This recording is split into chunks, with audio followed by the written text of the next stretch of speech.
Dyer's Daily. Right.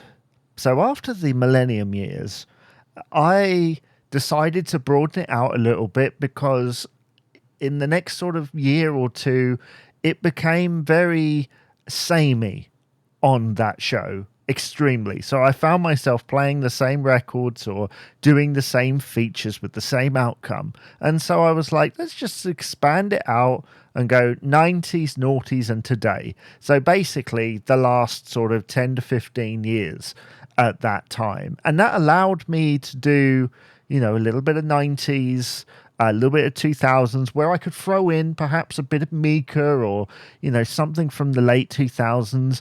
And then I could also expand out into the modern day. So if there was an artist that was doing something that was very kind of retro sounding that would fit alongside some of the more kind of commercial cuts, I could do that. And it also meant that I could just expand it out. It just made more sense. This is the pop show. Like, that made a lot more sense. It was a lot easier for me to say as well.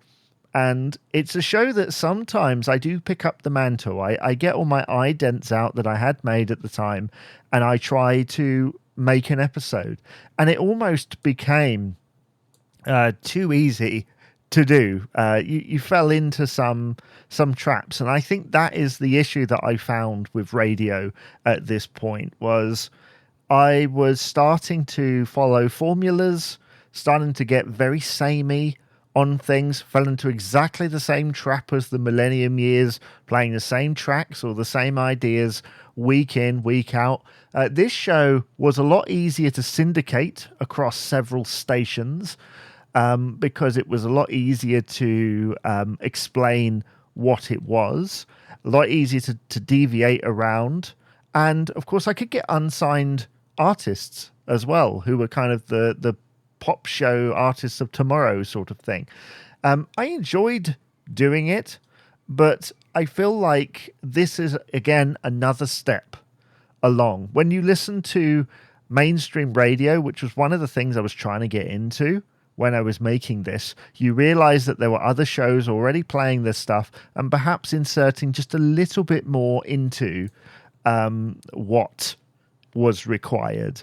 I feel like sometimes I felt like an old voice constantly, even though to the older listeners, I felt like I was a young voice. It was a confusing time, but I'm glad to have at least experimented and continued in some way with the pop show. Dyer's Daily.